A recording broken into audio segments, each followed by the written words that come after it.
Идея создания короткометражных фильмов по мотивам новелл Михи Лакрба появилась более 2 лет назад. В 2018 году молодыми и уже опытными режиссерами задача снять такое кино была выполнена. 7 картин, совершенно разные истории, были представлены своему зрителю. Премьера тогда состоялась в Сухуми. Безусловно, увидеть творение абхазского кинематографа смог не каждый житель республики. Однако сегодня такая возможность представилась. И берет она свое начало отсюда, села Чилоу Ачимчирского района. Небольшое помещение Дома культуры в селе Чилоу практически заполнено. Посмотреть картины абхазских кинематографистов пришли представители как взрослого, так и подрастающего поколения.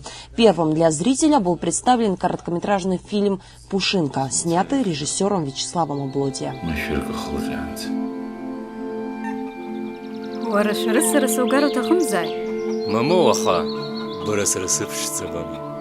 Сара сынцо барабхалы небан ходит.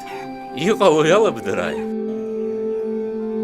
Снятые на родном языке картины хорошо отражают культуру и традиции абхазского народа. Где-то зритель может сопереживать своему герою, а где-то даже посмеяться над ситуацией и обстоятельствами. Самым веселым стал фильм «Инара Нормания. Меня зовут Махаз». История о молодом парне в экранизации новеллы Михи Лакрба смогла получить положительные отзывы и любовь зрителей не только в Абхазии, но и за ее пределами.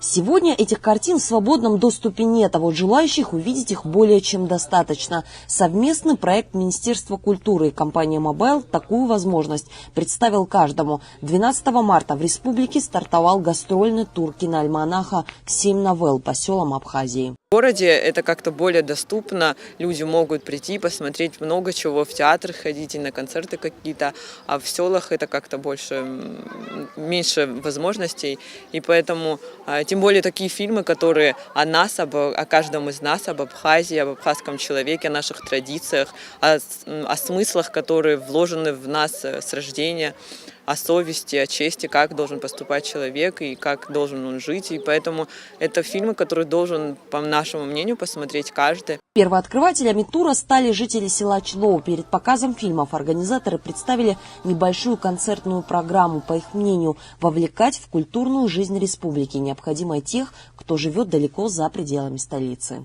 Нам кажется, что, несомненно, это будет очень актуально. Люди будут ходить, смотреть, реагировать. И как раз-таки пункты нашей концепции, о которой мы говорим, о равном доступе к культуре. Да? Культура же это не только город Сухум, где мы все время с вами посещаем разные культурные события. И, к сожалению, многие наши люди бывают выключены из очень важных масштабных культурных событий. И такие проекты, как и гастрольный план, и план кинопоказа, они помогают нам вот этот большой круговорот культуры, его расширить и включить в него как можно больше людей, что в принципе является главной задачей нашей работы. Посмотреть короткометражные фильмы по мотивам новелл Михи Лакрба смогут жители 11 сел в разных районах республики. Завершающий показ в рамках гастрольного тура состоится в селе Хуап 15 апреля. Юла Барганджа, Сасрыква Гухава, Абазатова.